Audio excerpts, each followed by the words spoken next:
ನಮಸ್ಕಾರ, ವನಶ್ರೀ ಚಾನಲ್ಗೆ ಸ್ವಾಗತ. ಇದು ಹೊಸ ವಿಡಿಯೋ ತಂದಾಯಿತು. ಬನ್ನಿ ಇವತ್ತು ರಾಘವೇಂದ್ರ ಮಹಾತ್ಮೆ ಸೀರಿಯಲ್ಲು ಹೇಗೆ ಮೂವ್ ಆಗ್ತಿದೆ, ಏನು ಸ್ಟೋರಿ ನೋಡೋಣ. ಅದಕ್ಕಿಂತ ಮುಂಚೆ ನನ್ನ ವಿಡಿಯೋಕ್ಕೆ ಸಬ್ಸ್ಕ್ರೈಬ್ ಮಾಡಿಲ್ಲ ಅಂದರೆ ದಯವಿಟ್ಟು ಸಬ್ಸ್ಕ್ರೈಬ್ ಮಾಡ್ಕೊಳ್ಳಿ, ಹಾಗೆ ಒಂದು ಲೈಕ್ ಕೊಡಿ. ಇವತ್ತು ಗೌಡನ ಮನೆಯಲ್ಲಿ ಕೆಲಸಕ್ಕಿರೋ ಅಂಥವನು ಪಾಪ ಸ್ವಲ್ಪ ದುಡ್ಡು ಕೊಡಿ ಗೌಡ್ರೆ, ನನ್ನ ಹೆಂಡ್ತಿಗೆ ಹುಷಾರಿಲ್ಲ ಅಂತ ಕೇಳೋಕ್ಕೆ ಹೋಗಿರ್ತಾನೆ. ಆದರೆ ಗೌಡ ಕೇಳಲ್ಲ ಅದನ್ನು.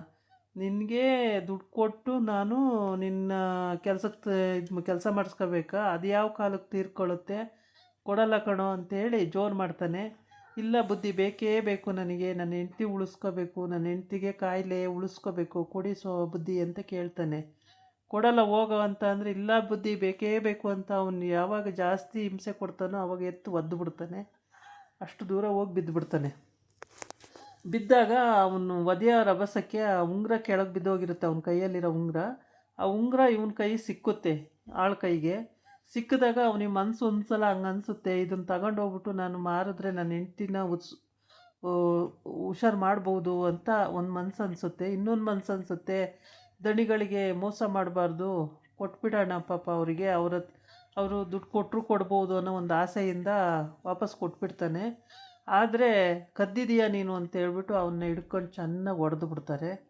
ಅವನ ಜೊತೆ ಇರೋ 2 ಜನಕ್ಕೂ ಚೆನ್ನಾಗಿ ಹೊಡೀರಿ ಇವನಿಗೆ ಅಂತ ಹೇಳ್ಕೊಡ್ತಾನೆ. ಅವರು ಸಿಕ್ಕಾಬಟ್ಟೆ ಹೊಡೆದು ಬಿಡ್ತಾರೆ. ಆವಾಗ ಅವನ ಹೆಂಡ್ತಿ ಓಡಿ ಬರ್ತಾಳೆ. ಯಾಕೆ ನನ್ನ ಗಂಡಗೆ ಹೊಡಿತಿದ್ದೀರಾ, ನನ್ನ ಗಂಡ ಕಳ್ತನ ಮಾಡೋ ಅಂಥವ್ನಲ್ಲ, ನನ್ನ ಗಂಡ ಒಳ್ಳೆಯವನು, ಯಾತಕ್ಕೆ ಹೊಡಿತಿದ್ದೀರಾ ನೀವು, ಬುದ್ಧಿ ಹೊಡಿಬೇಡಿ ಬುದ್ಧಿ, ಹೊಡಿಬೇಡಿ ಬುದ್ಧಿ, ಅವನಿಗೆ ಕಳ್ತನ ಮಾಡೋ ಬುದ್ಧಿ ಇಲ್ಲ ಅಂತ ಹೇಳ್ತಾಳೆ. ಆವಾಗ ಆವಾಗ ಅವಳನ್ನ ಬಿಟ್ಬಿಟ್ಟು ಅವನ್ನ ಎಳ್ಕೊಂಡು ಹೋಗ್ಬಿಡ್ತಾರೆ. ಎಳ್ಕೊಂಡು ಹೋಗಿ ಕೂಡಾಕೊಂಡು ಇವನ್ನ ಕೂಡಾಕ್ಬಿಟ್ಟು ಇವನಿಗೆ 4 ತದ್ಕಿದ್ರೆ ಸರಿಯಾಗುತ್ತೆ ನಡಿ ಅಂತ ಹೇಳ್ಬಿಟ್ಟು ಎಳ್ಕೊಂಡು ಹೋಗ್ತಾರೆ. ಎಳ್ಕೊಂಡೋಗಿ ತಗೊಂಡು ಅವಳನ್ನ ಅಲ್ಲಿ ಪಂಚಾಯಿತಿ ಮುಂದೆ ತಗೊಂಡೋಗ್ಬೇಕು ಅಂತ ಮನಸ್ಸು ಮಾಡಿ ಅಲ್ಲಿಗೆ ಕರ್ಕೊಂಡೋಗಿರ್ತಾರೆ. ಇವಳು ಪಾಪ ಗೋಳಾಡ್ತಾಳೆ, ನನ್ನ ಗಂಡನ ಕರ್ಕೊಂಡೋಗ್ಬಿಟ್ಟು, ಪಾಪ ಹುಷಾರು ಬೇರೆ ಇಲ್ಲ ಇವಳಿಗೆ, ಕಾಯಿಲೆ, ಆದರೆ ಹುಷಾರು ಮಾಡೋಕ್ಕೆ ದುಡ್ಡಿಲ್ಲ. ಪಂಚಾಯಿತಿ ನಿಲ್ಲಿಸೇ ಆಗೋಯ್ತು. ಕರ್ಕೊಂಡೋಗಿ ಪಂಚಾಯಿತಿ ನಿಲ್ಲಿಸಿದಾಗ ಅಲ್ಲಿ ರಾಘವೇಂದ್ರ ಸ್ವಾಮಿಗಳು ಅಂದರೆ ಅವ್ರವ್ರಿಗೂ ದೂರ ಹೋಗಿರುತ್ತೆ. ಈ ಗೌಡ ಅಲ್ಲಿಗೆ ದೂರ ತಗೊಂಡೋಗಿರ್ತಾನೆ. ತಗೊಂಡೋಗಿ ಅಲ್ಲಿ ಇವನು ನನ್ನ ಉಂಗುರನ ಕದ್ದಿದ್ದಾನೆ ಅಂತ ಹೇಳ್ತಾನೆ. ಆವಾಗ ಸ್ವಾಮಿಗಳು ಹೇಳ್ತಾರೆ, ಅವನು ಕದ್ದೇನಪ್ಪ ಉಂಗುರನ ಅಂತ ಕೇಳ್ತಾರೆ. ಇಲ್ಲ ಬುದ್ಧಿ, ನಾನು ಕದಿಲಿಲ್ಲ, ಅವರು ನಾನು ದುಡ್ಡು ಕೇಳಿದಾಗ ಒದ್ದಿದ್ದಕ್ಕೆ ಉಂಗುರ ಕೆಳಗೆ ಬಿತ್ತು. ಅದು ಒಂದು ಸಲ ನಾನು ಯೋಚನೆ ಮಾಡಿದ್ದು ಹೌದು, ಈ ಉಂಗುರ ತಗೊಂಡೋದ್ರೆ ನನ್ನ ಹೆಂಡ್ತಿನ ಹುಷಾರು ಮಾಡ್ಬೋದು ಅಂತ ಹೇಳ್ಬಿಟ್ಟು. ಆಮೇಲೆ ಏನಾಯಿತು ಅಂದರೆ, ಬೇಡ, ಅದು ಕೊಟ್ಟು ಬುದ್ಧಿಗಳು ದುಡ್ಡು ಕೊಟ್ಟರು ಕೊಡ್ಬೋದು ಅನ್ನೋ ಒಂದು ಮಾನವತೆ ದೃಷ್ಟಿಯಿಂದ ವಾಪಸ್ ಕೊಟ್ಟೆ ಬುದ್ಧಿ ಅಂತ ಹೇಳ್ತಾನೆ. ಆವಾಗ ಗೌಡ ಹೇಳ್ತಾನೆ, ಇಲ್ಲ ಇಲ್ಲ ಇವನು ಕದ್ದಿರೋದೆಯ, ಇವನು ಇದರಲ್ಲಿ ಇರಲೇ ಇಲ್ಲ ಅಂತ ಹೇಳ್ತಾನೆ. ಇಲ್ಲ ಕೊಡಬೇಕು ಅಂತಲೇ ಇದ್ದೆ, ಆದರೆ ನಾವು ಕೊಡೋ ಅಷ್ಟರೊಳಗೆ ನೀನೇ ಕದ್ದಿದ್ದೀಯ ಅಂತ ನನ್ನ ಹಿಡ್ಕೊಂಡು ಹೊಡೆದ್ರು ಅಂತ ಹೇಳ್ತಾನೆ. ಹೊಡೆದು ಎಲ್ಲ ಮಾಡಿದ್ರು, ನನ್ನ ಎಳ್ಕೊಂಡು ಬಂದರು ಇಲ್ಲಿಗೆ ಬುದ್ಧಿ ಅಂತ. ಆಮೇಲೆ ಸರಿ ಅಂತೇಳ್ಬಿಟ್ಟು ಇವರು ಇನ್ನೂ ಅಲ್ಲೇ ಇರ್ತಾರೆ. ಆ ಪಂಚಾಯತಿನಲ್ಲಿ ಇನ್ನೊಂದು ಕೇಸ್ ಬಂದಿರುತ್ತೆ.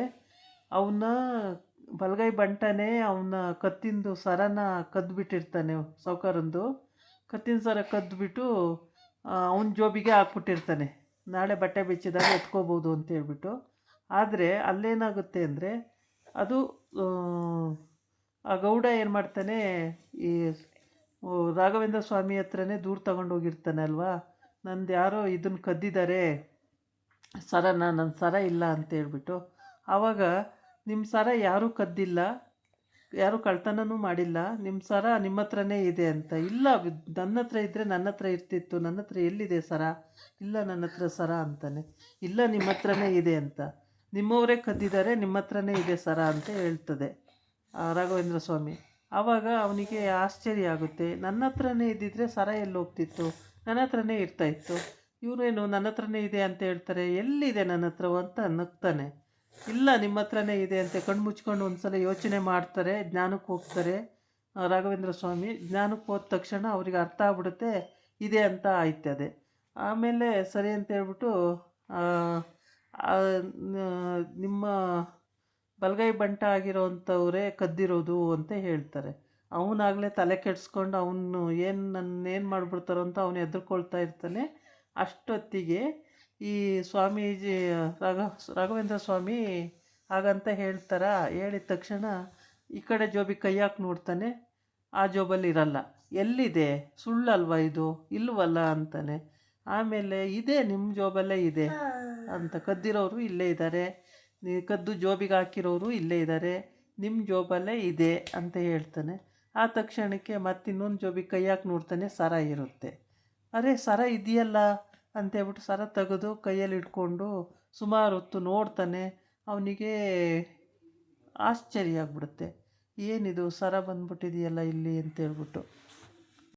ಸರ ಜೋಬಲ್ಲೇ ಸಿಗುತ್ತೆ ನೋಡಿ ಅಂತ ಹೇಳುತ್ತೆ ರಾಘವೇಂದ್ರ ಸ್ವಾಮಿಗಳು ಹೇಳ್ತಾರೆ. ಆದರೆ ಇವನು ಅನುಮಾನ ಪಟ್ಕೊಂಡು ನೋಡೋಕ್ಕೆ ಫಸ್ಟು ಇಲ್ಲ ಇಲ್ಲ ಹಂಗಿಲ್ಲ, ನನ್ನ ಜೋಬಲ್ಲಿ ಇಲ್ಲವೇ ಇಲ್ಲ ಅಂತ ವಾದಿಸ್ತಾನೆ ಇರ್ತಾನೆ. ಆದರೆ ಇದೇ ನಿಮ್ಮ ಜೋಬಲ್ಲಿ ನೋಡಿ ನೀವು ಒಂದ್ಸಲಿ ಅಂತ ಹೇಳಿದ್ರೂ ಕೇಳ್ತಾನೆ ಇರಲ್ಲ. ಕೊನೆಗೆ ಜೋಬಿಗೆ ಕೈ ಹಾಕ್ತಾನೆ. ಆ ಕಡೆ ಜೋಬಿಗೆ ಕೈ ಹಾಕ್ದಾಗ ಸಿಗಲ್ಲ, ಈ ಕಡೆ ಜೋಬಿಗೆ ಕೈ ಹಾಕ್ದಾಗ ಸಿಗುತ್ತೆ. ಹೇಗೆ ಸಾಧ್ಯ ಇದು ಅಂತ ಆಶ್ಚರ್ಯ ಆಗುತ್ತೆ. ಬಟ್ಟೆ ಒಳಗಡೆ ಕತ್ತಲಿರೋ ಸರ ಬಟ್ಟೆ ಒಳಗಡೆ ಶರ್ಟ್ ಒಳಗಡೆ ಹೆಂಗೆ ಬಂತು ಅನ್ನೋದೇ ಆಶ್ಚರ್ಯ. ಆಮೇಲೆ ಸರಿ ಅಂತ ಹೇಳ್ಬಿಟ್ಟು, ಸಿಕ್ತಾ ಇವಾಗ ನಿಮ್ಮ ಸರ ಅಂತ ಕೇಳ್ತಾರೆ. ಹೌದು ಸಿಕ್ತು ಅಂತ ಹೇಳ್ತಾನೆ. ಆಮೇಲೆ ಇದು ಅವನಿಗೆ ಒಂಥರ ಹೆಂಗೆ ಇದು, ಹೆಂಗೆ ಈ ಸರ ಇಲ್ಲಿ ಹೆಂಗೆ ಅಂತಲೇ ತಲೆ ಎಷ್ಟು ಓಡಿಸಿದ್ರು ಅವನಿಗೆ ಅರ್ಥನೇ ಆಗ್ತಾಯಿಲ್ಲ. ಆದರೆ ಅದು ಕದ್ದಿರೋ ಅಂಥವನು ಸ್ವಾಮಿಗೆ ಗೊತ್ತು, ರಾಘವೇಂದ್ರ ಸ್ವಾಮಿಗಳಿಗೆ ಗೊತ್ತು ಅದು ಇಂಥವನೇ ಕದ್ದಿದ್ದಾನೆ, ಇದೇ ಆಗಿರೋದು ಅಂತ ಹೇಳ್ಬಿಟ್ಟು. ಆಮೇಲೆ ಕದ್ದಿರೋನು ನಿಮ್ಮ ಪಕ್ಕನೇ ಇದ್ದಾನೆ ಅಂತ ಅಂದರೆ, ಪಕ್ಕ ಯಾರಿದ್ದಾರೆ ಅಂತೇಳಿ ನೋಡ್ತಾನೆ ಸುತ್ತೆಲ್ಲ. ಆಮೇಲೆ ಇವನು ತಲೆಗೆ ಹಿಂಗೆ ಕೆರ್ಕೋತಾ ಇರ್ತಾನೆ ಒಬ್ಬ, ಗಾಬರಿ ಪಟ್ಕೊಂಡು. ಅವನೇ ತಗೊಂಡಿದ್ದಾನೆ, ಅವನೇ ತಗೊಂಡು ನನ್ನ ಜೋಬಿಗೆ ಯಾಕೆ ಹಾಕ್ದ ಅನ್ನೋದೇ ಡೌಟು. ಏನಕ್ಕೆ ಹಾಕಿದ್ದ ನನ್ನ ಜೋಬಿಗೆ ಅಂತ ಹೇಳ್ಬಿಟ್ಟು. ಈ ಕದಿದೆ ಇದ್ದವನಿಗೆ ಹಿಡ್ಕೊಂಡು ಹೊಡೆದ್ರು, ಚೆನ್ನಾಗಿ ಹೊಡೆದು ಎಳ್ಕೊಂಡು ಬಂದು ಇಲ್ಲಿ ಪಂಚಾಯತಿಗೆಲ್ಲ ನಿಲ್ಲಿಸಿ ಅವನ ಹತ್ರ ನಿಜ ಹೇಳು ಅಂತೇಳಿ. ಅವನಿಲ್ಲ, ಕದಿಯೋಕ್ಕೆ ಹೋಗಿಲ್ಲ ಪಾಪ. ಒಂದು ಮನ್ಸಂಗೆ ಅಂದಿದ್ದು ನಿಜ, ನನ್ನ ಹೆಂಡ್ತಿ ಹುಷಾರು ಮಾಡ್ಬೋದು ತಗೊಂಡೋಗಿ ಮಾರಿದ್ರೆ ಅಂತ. ಇನ್ನೊಂದು ಮನಸ್ಸಲ್ಲಿ ಬೇಡ, ಇದನ್ನು ನೋಡಿಕೊಂಡು ಇದು ಕೊಟ್ಟರೆ ವಾಪಸ್ಸು ನನ್ನ ದಣಿಗಳು ನನಗೆ ದುಡ್ಡು ಕೊಡ್ತಾರೇನೋ ಅಂತ ಪಾಪ ಅವನು ಎಷ್ಟು ಇಷ್ಟಪಟ್ಟಿದ್ದ. ಇವನು ನೋಡಿ ಪಕ್ಕದಲ್ಲೇ ಇದ್ಕೊಂಡು ಕಳ್ತನ ಮಾಡಿದ್ದಾನೆ. ಇವನಿಗೇನು ಶಿಕ್ಷೆ ಕೊಡಬೇಕು ಇವಾಗ, ಈಗ ಕೇಳಲೇಬೇಕಾಗುತ್ತೆ ಅಲ್ವಾ. ಹಾಗಾಗಿ ಅಂದರೆ ಗುರುಗಳಿರೋದ್ರಿಂದ ಗುರುಗಳೇ ಇದಕ್ಕೆ ತೀರ್ಪು ಕೊಡ್ತಾರೆ ಅಂತೇಳ್ಬಿಟ್ಟು ಯಾರೂ ಮಾತಾಡಲ್ಲ ಹೆಚ್ಚಿಗೆ. ಗುರುಗಳಿಗೆ, ರಾಘವೇಂದ್ರ ಸ್ವಾಮಿಗಳಿಗೆ ಅಷ್ಟು ಬೆಲೆ ಕೊಡ್ತಾರೆ. ಹಾಗಾಗಿಬಿಟ್ಟು ಬೇರೆ ಯಾರೂ ಅದಕ್ಕೆ ದುಷ್ಟ ಮಾತಾಡಲ್ಲ, ಸುಮ್ಮನೆ ಇರ್ತಾರೆ. ರಾಘವೇಂದ್ರ ಸ್ವಾಮಿಗಳಿಗೇನು ಅವರಿಗೆ ಶಿಕ್ಷೆ ಕೊಡ್ತಾರೆ ನೋಡಬೇಕು ಕಾದು. ಮತ್ತು ಮುಖನೇ ನೋಡ್ತಾರೆ ಫಸ್ಟು ಒಂದು ಸಲ, ಮೇಲಿಂದ ಕೆಳವರೆಗೂ ಮುಖ ನೋಡ್ತಾರೆ. ಆ ಮನುಷ್ಯ ಹೇಗೆ ಅಂತ ಅವನ್ನ ಅಳಿತಾರೆ. ಆಮೇಲೆ ಅವರು ನಿಜ ಏನು ಅಂತ ತಿಳ್ಕೊಂಡು ಲಾಸ್ಟಲ್ಲಿ ಇವನಿಗೇನು ಶಿಕ್ಷೆ ಕೊಡ್ಬೋದಾ ಬೇಡವಾ ಅಂತ ಯೋಚನೆ ಮಾಡ್ತಾರೆ. ಈ ಗೌಡಿಗೆ ತಲೆ ಕೆಟ್ಟೋಗ್ಬಿಟ್ಟಿದೆ. ಈ ಅರ್ಧಬರ್ಧ ತಿಳುವಳಿಕೆ ಗೌಡ ಇವನು. ತಲೆ ಕೆಟ್ಟೋಗ್ಬಿಟ್ಟಿದೆ. ಈ ಸರ ಹೆಂಗೆ ನನ್ನ ಜೋಬಲ್ಲಿ ಸಾಧ್ಯ, ನಾನು ಹಾಕ್ಕೊಂಡಿದ್ದು ಕತ್ತಲ್ಲಿ, ಜೋಬಿಗೆ ಹೆಂಗೆ ಬಂತು ಅಂತೇಳ್ಬಿಟ್ಟು ತುಂಬಾ ತಲೆ ಕೆಡಿಸ್ಕೊಂಡು ಇದು ಮಾಡ್ತಾನೆ. ಪಾಪ ಅವನನ್ನು ಬಿಟ್ಟಂಗೆ ಆಯ್ತು. ಈಗ ಅವನು ಕದ್ದಿಲ್ಲ ಅಂತ ಆಯಿತು. ಗುರು ರಾಘವೇಂದ್ರ ಸ್ವಾಮಿಗಳು ಕೂಡ ಅವನು ಕದಿಬೇಕು ಅಂತ ಅಂದಿದ್ರೆ ಅವ್ನು ನಿಮ್ಮ ಕೈ ಕೊಡ್ತಾ ಇರಲಿಲ್ಲ ಅಂತ ಹೇಳಿ ಕೂಡ ಆಯಿತು. ಈಗ ಇವರೆಲ್ಲ ಸ್ವಾಮೀಜಿ ಜೊತೆ ಹೋಗೋ ಅಂಥವರು ಎಲ್ಲ ಪೆಟ್ಟಿಗೆ ಗಿಟ್ಟಿಗೆ ಎಲ್ಲ ಹೊತ್ಕೊಂಡು ಹಿಂಗೆ ಊರು ಸಂಚಾರ ಮಾಡ್ಕೊಂಡು ಹೋಗ್ತಾ ಇರ್ತಾರೆ ಇವರು. ಹಂಗಾಗ್ಬಿಟ್ಟು ಅವ್ರ ಜೊತೆ ಸುಮಾರು ಜನ ಜೊತೆಯಾಗಿ ಹೋಗ್ತಾ ಇರ್ತಾರೆ. ಇವರೊಬ್ಬರು ಪೆಟ್ಟಿಗೆ ಹೊತ್ಕೊಂಡಿದ್ದಾರೆ, ಇನ್ನು ಕೆಲವರು ಏನೇನೋ ಬ್ಯಾಗು ಅದು ಇದು ಬಟ್ಟೆ ಅದು ಇದು ಎಲ್ಲ ಇಟ್ಕೊಂಡು ಹಿಂಗೆ ಭಜನೆ ಮಾಡಿಕೊಂಡು ಅವ್ರು ಹೊರಟು ಬಿಡ್ತಾರೆ. ರಾಘವೇಂದ್ರ ಸ್ವಾಮಿಯವರಿಗೆ ಛತ್ರಿ ಹಿಡಿಯೋರು ಒಬ್ರು ಇರ್ತಾರೆ. ಆಮೇಲೆ ಅವರು ಬಟ್ಟೆ ಬರಿ ಅದು ಇದು ಅಂತೆಲ್ಲ ಸಾಮಾನುಗಳೆಲ್ಲ ಎತ್ಕೊಳ್ಳೋರು ಒಬ್ರು ಇರ್ತಾರೆ. ಹೀಗೆ ಊರು ಜನ ಹಿಂಗೆ ಪಂಚಾಯಿತಿ ಏನಾರು ಅಲ್ಲಿ ತಂದರೆ ಪಂಚಾಯಿತಿ ಮಾಡಿ ಅದನ್ನು ಬಗೆಹರಿಸಿ ಅವ್ರನ್ನ ಕಳಿಸಿ ಮುಂದಕ್ಕೆ ಹೋಗ್ತಾರೆ.